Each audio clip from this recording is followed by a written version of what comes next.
अस्सलाम वालेकुम रहमतुल्लाहि व बरकातुहू। भाई देखिए, सुप्रीम कोर्ट का जो ऑर्डर था वो लोड होकर के आ गया है।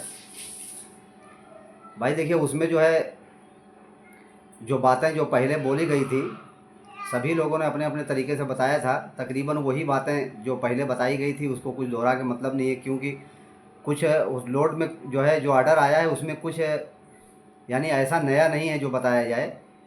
हाँ, बस ये है कि वही मोटी मोटी बातें हैं कि जो है वो दो प्रॉपर्टी बेचने की बात हुई है, बकिया और प्रॉपर्टी जो है वहाँ जो है जमा करेंगे नई। उसका जो है उसको उसको भी ऑप्शन करने का डर है।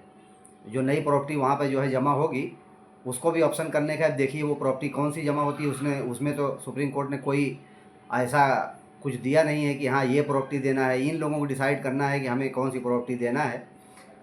और जो टोली चौकी वाली जो ज़मीन थी उसमें कई दावेदार थे, तो वो मामला तो खारिज हो गया। उसको भी उसमें मेंशन किया हुआ है। यानी उसमें जो टोली चौकी वाली ज़मीन है उसमें यही बात है कि भाई वो यानी कई दावेदार हैं, इसके लिए उसको जो है खारिज किया गया। बकिया दो प्रॉपर्टी जो है क्लियर है, इसको जो है एक्सेप्ट किया है। बकिया और भी प्रॉपर्टी ये लोग देंगे आगे चल करके। और अब देखिए भाई, इसमें जो सबसे बड़ा मसला है, मुझे तो जो है भाई अफसोस बहुत ज़्यादा हो रहा है उनके लिए जो लोग किसी किस्म के किसी एजेंसी के पास नहीं गए।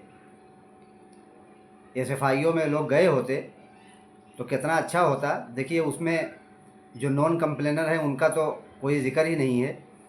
और जो लोग क्लेम किए हैं उसमें भी अभी कई लोगों का ऐसा है जो लोग बाद में भेजे थे, जो लेट हो गया था। उसमें भी शायद 2-2.5 हज़ार आदमी हैं, बड़ी तादाद में लोग हैं। तो उसका तो उसके बारे में भी कुछ अभी जो है क्लैरिटी कुछ जो है उसके बारे में है नहीं कि उसमें कोर्ट उसके लिए क्या डिसीजन लगता है। भाई देखिए, जो लोग क्लेम नहीं किए हैं, मेरी तो राय है भाई कि जो है वहाँ आप लोग भेज दीजिए, अभी भी वहाँ भेज दीजिए। देखिए मेरे एक जानने वाले हैं हैदराबाद में, मैंने उनसे पूछा था तो उन्होंने जो है ये बात कहा भाई कि जो है वो पहले भी जा कर के पूछे थे, ये जो इसके पहले जो 18 तारीख में जो डेट थी उसके पहले, तो उन्होंने उस वक्त जो है जा कर के वहाँ बात किया था। तो उन लोगों ने कहा था कि जो है अभी भी हम लोग ले रहे हैं, जो भी भेजेगा उसका ले रहे हैं। लेकिन अभी तो कुछ मालूमात नहीं है, लेकिन वो शायद बता रहे थे कि उनको किसी ने बताया था कि जो है शायद वहाँ पे जा कर के पूछे थे। लेकिन अब मैं यकीन से नहीं कह सकता कि वहाँ गए थे कि नहीं गए थे, क्योंकि जो मेरे जानने वाले हैं इनके ऊपर मुझे विश्वास है, ये जो बात कहते हैं वो सही कहते हैं। अब वो दूसरे से सुन करके ये बात कह रहे हैं कि वो लोग जो है कोई किसी आदमी ने पूछा था तो उन लोगों ने कहा कि भाई आप लोग भेजिए, हम लोग देखते हैं क्या होता है। अब भाई देखिए ऐसा है कि उसमें मसला तो है, असल में बहुत सारे लोगों का है। और मुझे उम्मीद है कि आने वाले वक्त में हो सकता है कि शायद वहाँ उसको भी एक्सेप्ट हो जावे। क्योंकि उसमें देखिए भाई जो है अभी जो रिपोर्ट दाखिल करने के लिए जो कोर्ट ने ऑर्डर किया है ईडी को ईडी को कहा है कि जो है अपनी रिपोर्ट सबमिट करें। तो जाहिर सी बात है कि ईडी जो है तुम्हारे क्या नाम है जा करके पूरा मामला जो है एसएफआईओ से समझेगी। एसएफआईओ उनको फॉरवर्ड करेगा तभी तो उनको मिलेगा।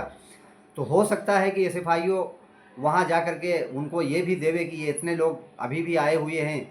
तो जब यानी जितने लोग कंप्लेन भेजे थे यहाँ से तो सबका उनके पास रखा हुआ है। तो हो सकता है कि वो लोग ले जा करके वो भी वहाँ जमा करें कि इतने लोग जो है आए हैं, ये जो पहले सुप्रीम कोर्ट ने डेट दिया था उसके बाद आए हैं। तो इसलिए जो है जो लोग नए भेजेंगे और अभी तो हो सकता है कि उनका जमा होवे तो साथ में ये भी जमा हो जावे। भाई मेरी राय तो ये है कि अभी कोई बहुत बड़ा खर्चा नहीं है, 1,500 का खर्चा है। तो आप लोग जो है वहाँ भेज दीजिए अपना, तो कुछ तो उम्मीद रहेगी भाई। और इसके बारे में क्या कि देखिए अभी यहाँ पर कंपनी का मामला जो है, इनका जो नीयत का दारो मदार आप लोग समझ लीजिए। अभी देखिए हमारे नावेद भाई ने एक वीडियो बनाया, मैंने देखा उसको, जो है वो हैदराबाद लगा करके यास्मीन से बात कर रहे थे। यानी उनकी बात का कोई भी जवाब नहीं था। उन्होंने एक सवाल वहाँ पे किया था, सवाल तो कई किए थे जिसमें से 2-3 सवाल बड़े प्रमुख हैं। उन्होंने एक सवाल ये किया कि भाई हमारा सोना था, वो सोना कहाँ है। तो फिर वो गोल मोल बात करने लगे। तो उसी से आप लोग अंदाज़ा लगा लीजिए, क्योंकि जो जब उनसे पूछे कि भाई सोना कहाँ है, तब वो अपने आप को इन्वेस्टर बन गए, काम करने वाली ना छोड़ करके, जो कि ये सबको मालूम है कि वो जिम्मेदारों में से हैं। और कोई भी होती है बात तो वहाँ से वो न्यूज़ भी चलाती हैं कि हाँ ये सही है गलत है। लेकिन जब नावेद भाई ने उनसे सवाल किया कि भाई वो सोना हमारा कहाँ है, तो वो बोलने लगी कि हम क्या, हम तो जैसे आप इन्वेस्टर हैं वैसे ही हम इन्वेस्टर हैं। तब वो इन्वेस्टर की बात करने लगी कि हम तो इन्वेस्टर हैं, हम क्या जाने, वो सीईओ बताएंगी। तो पैसा देखिए भाई, ये जो नॉन कंप्लेनर है इनका पैसा कहीं से नज़र नहीं आ रहा है। इसलिए भाई मुझे तो सबसे ज़्यादा चिंता इसी बात की है, जो लोग किसी भी तरीके से एसएफआईओ में नहीं पहुंच पाए, तो लोग अभी भी पहुंच जाएं। आगे कोई रास्ता भाई दिखाई नहीं पड़ रहा है, कुछ समझ में नहीं आ रहा है। अगर नई कहीं यहाँ वहाँ जो नए लोग हैं अगर जा कर के एफआईआर भी करते हैं तो वो भी देखिए लंबाई खींचने वाला है। तो अभी ऐसा है कि भाई थोड़ा टाइम आप लोग और इंतज़ार करें, देखें शायद कोई रास्ता निकल जावे। अभी मैं 2-3 दिन में इंशाल्लाह 2-3-4 दिन में मैं जाने वाला हूँ दिल्ली जो है, वहाँ जो है जाऊँगा मैं। तो मैं वहाँ मेरे एक जानने वाले सुप्रीम कोर्ट में जो है वकील हैं, मेरे रिश्तेदार हैं, मेरे चचा के भाई हैं। तो यानी वो भी मेरे चचा ही हैं, यानी चचा के भाई मेरे चचा ही वो भी हैं, चचेरे चचा हैं। तो मैंने जो है सोचा है कि जो है मैं दिल्ली जाऊंगा, तो इंशाल्लाह जा कर के उनसे भी पूछूंगा कि देखिए उनको पूरा मैटर बताऊंगा कि यह ऐसा ऐसा मामला है, इसमें बहुत बड़ी तादाद में लोगों का पैसा फंसा हुआ है, तो उनके लिए क्या किया जा सकता है, वो लोग क्या करें। तो देखिए वो कुछ राय देते हैं, क्या करते हैं, कैसे कोई कोई अगर ऐसी कोई मालूमात हुई तो मैं आप लोगों से इंशाल्लाह ज़रूर बताऊंगा। लेकिन बर वक्त देखने में भाई तो जो लोग कंप्लेन नहीं किए हैं उनके लिए तो भाई बज़ाहिर देखने में जो है सब अंधेरा ही अंधेरा नज़र आ रहा है। हकीकत ईमानदारी से बतावें तो अपने भी समझ में नहीं आ रहा है कि जो लोग क्लेम नहीं किए उनका पैसा किस तरीके से मिलेगा। हालांकि नोहिरा शेख ने ये तो ऐलान कर दिया है कि लोग आवें और फार्म भरें, और फार्म वार्म भी निकला है उनका कि घर से ही बैठे बैठे आप लोग भर दें। तो देखिए भाई बर वक्त अगर जो है शॉर्टकट रास्ता चाहिए तो फिर अब ये कि यही है कि आप वहाँ फार्म भरें उनके पास, देखिए वो कैसे देती हैं, क्या करती हैं। 3 ही महीने की तो डेट है, तीसरे महीने में देना ही है, 2 ही महीना क्या, अब 1.5 महीना ही बचा है। तो जनवरी में तो उन्होंने देने की ही बात किया है। देखो शायद अगर कुछ ऐसा कोई गैब से अल्लाह ताला रास्ता बना दे, लेकिन बज़ाहिर कहीं दिख नहीं रहा है, क्योंकि अभी देखिए जितने लोग क्लेम किए हैं उनका ही पैसा पूरा जमा नहीं हो रहा है। अभी सब मिला करके 2 प्रॉपर्टी हुई है, और जो प्रॉपर्टी जाएगी उसके क्या प्राइस आता है, कितना पैसा जमा हो पाता है। भाई मेरी राय यही है कि आप लोग जो लोग क्लेम नहीं किए हैं एसएफआईओ में, भाई लोग आप लोग अभी भी भेज दीजिए।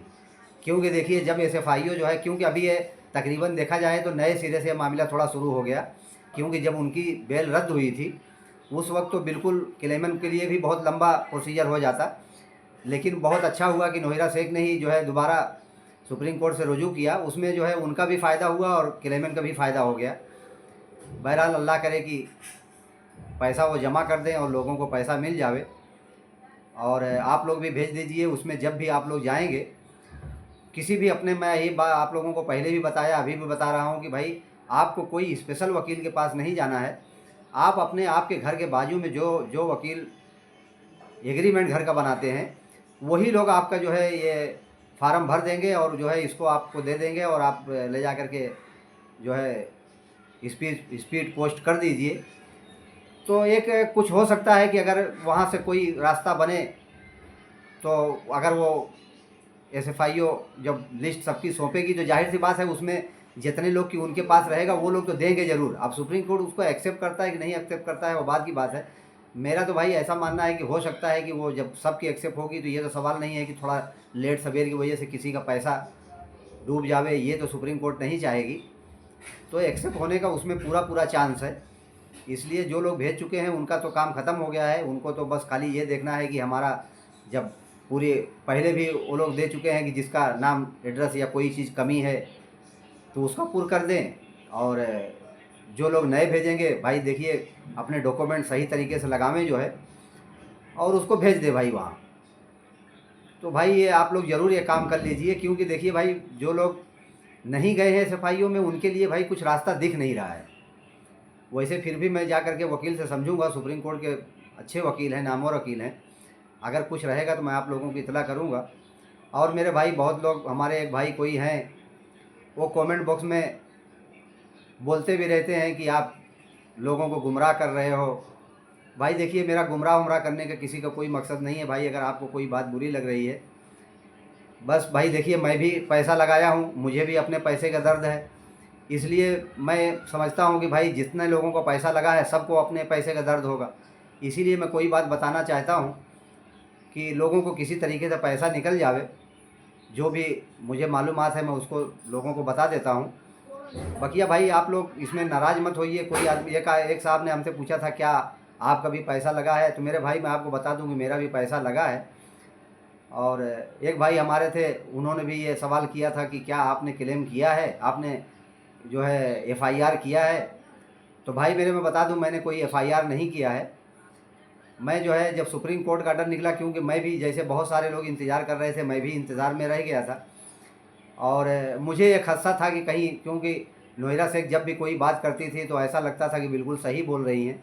तो मैं भी उसी भरोसे में था और मुझे अब डर बहुत ज़्यादा था कि यार कहीं ऐसी बात हमारे मुंह से कोई निकल जावे और नोएरा शेख बिल्कुल सही होवे तो हमारी अल्लाह के यहाँ यकीनन पकड़ हो जाएगी। इस वक्त इसलिए मैं बोल नहीं पा रहा था कोई बात, लेकिन जब मुझे पूरा 100% भरोसा हो गया कि गलत जो है ये लोग बता रहे हैं। और अभी देखिए जो है तुम्हारे क्या नाम है एसएफआईओ ने जो एक ट्वीट भी किया है, उसमें भी उन्होंने ये एक किस्म से ये बात कहा है कि ये पोंजी स्कीम है। और जो कंप्लेन हुआ है उसमें तो पोंजी स्कीम का मामले है, लेकिन अब आप लोग नहीं समझ रहे हैं। जो नहीं समझ रहे हैं उनको हम क्या बता सकते हैं। भाई कहते हैं कि कोई आदमी किसी को कोई बात कह सकता है, किसी के ऊपर थोप नहीं सकता भाई। और मेरी बात जिसको बुरी लगे, भाई मैं तहे दिल से माफ़ी मांगता हूँ।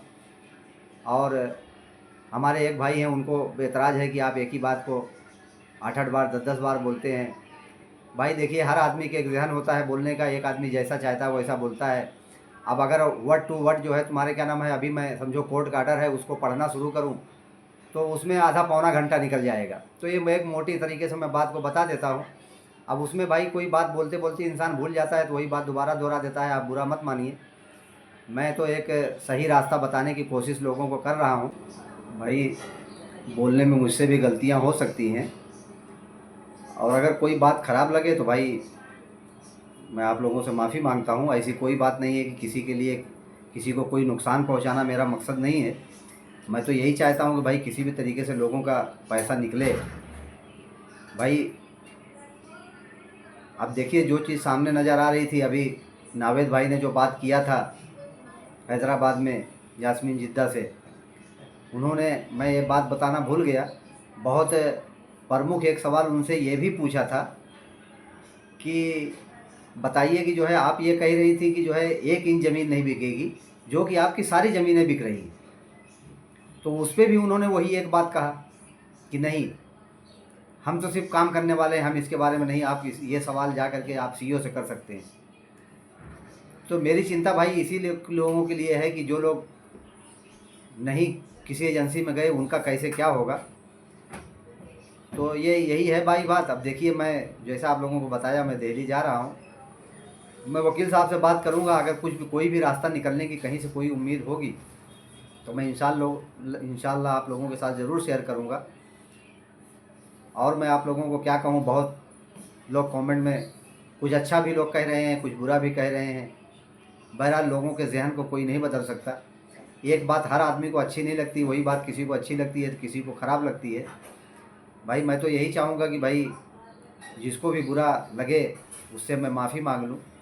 भाई देखिए, हमारा आपका यहाँ दुनिया का मामला यही दुनिया में ख़त्म हो जाएगा। आप भी ख़त्म हो जाएंगे, हम भी ख़त्म हो जाएंगे। कोई किसी को धोखा दे करके या, और देखिए भाई मैं एक बात बहुत साफ़ कर दूं कि मेरा कोई एनजीओ वगैरह बनाने का इरादा नहीं है। जैसा कि अगर आप लोग ये समझें कि मैं भी कोई सोच रहा हूँ कि भाई आगे चल करके मैं कोई एनजीओ बनाऊँगा, लोगों को जमा करूँगा, तो ऐसा मेरा कोई इरादा नहीं है। मैं अगर जो कुछ भी रहेगा, मैं जो भी मुझे मालूमात होगी मैं लोगों को राय दे दूँगा कि भाई आप ये करिए। मैं पहले भी ये बात बता चुका हूँ। हमारे एक भाई ने कहा कि जो है आप तो पहले ही ये बात बोले थे कि हम लोग केस हार गए। अरे मेरे भाई, उस वक्त वाकई हम लोग हार गए थे। अब आप जो भी आपके जानने वाले हों, अगर जो बेहतर कोर्ट कचहरी की जानकारी रखते हों, तो आप उनसे पूछ लीजिए कि उस वक्त क्या मामला सिचुएशन थी जब नोएरा शेख की बेल कैंसिल हुई। हम लोगों को कितना लंबा जाता भाई मामला। तो ये जो है अब एक किस्म से हार गया ही मामला था, लेकिन बस अल्लाह की मर्ज़ी थी। भाई देखिए, अल्लाह बहुत रहीम करीम है। अल्लाह ताला किसको कब रास्ता कहाँ से निकाल देगा ये कोई नहीं जानता। देखा जाए तो नोएरा शेख ने अपने बचाव के लिए वहाँ पर दोबारा अप्रोच हुई सुप्रीम कोर्ट से, उसमें जो है हम लोगों को भी फ़ायदा हो गया। यानी उनका ही फ़ायदा नहीं हुआ, उसमें हम लोगों को भी फ़ायदा हो गया। बहरहाल भाई देखिए, हो सकता है कि जो है कोई आदमी कोई बात कहता है, उसकी बात कभी गलत भी हो जाती है। मैं ये नहीं कहता कि भाई मैं जो कह रहा हूँ सब सही ही हो जाएगा, मुझसे गलतियाँ हो सकती हैं। भाई किसी के ऊपर एतराज़ करने से बेहतर है कि मैं तो यही आप लोगों को राय दूंगा, जो लोग एतराज़ करते हैं बात को, अगर आपको कोई अच्छी बातें मालूम है तो आप भी बताइए। भाई हमें एतराज़ नहीं होगा, अगर हमें नहीं पसंद होगा तो उसको नहीं सुनेंगे, और पसंद होगा तो उसको लेंगे, और ख़राब होगी उसको छोड़ दो। इसी तरीके से भाई देखिए, दुनिया इसी तरीके से चलती है। अब कोई आदमी ये तो दावा कोई नहीं कर सकता कि हम जितनी बात कहते हैं 100% हम सही कहते हैं। मैं भी उसी में से भाई, मैं भी इंसान हूँ, मुझसे भी गलतियाँ हो सकती हैं कोई भी चीज़ के लिए। ये तो नहीं है कि मैंने जो कह दिया वो पत्थर की लकीर हो गया। और मैंने ये दावा कभी भी नहीं किया कि हाँ भाई सब लोग जो है झूठ बोल रहे हैं, मैं जो कह रहा हूँ वो सच कह रहा हूँ। भाई मैं तो आप लोगों को जो मुझे जानकारी है मैं वो बताने की कोशिश करता हूँ लोगों को। ठीक है भाई, चलिए, अस्सलाम वालेकुम रहमतुल्लाहि व बरकातहू।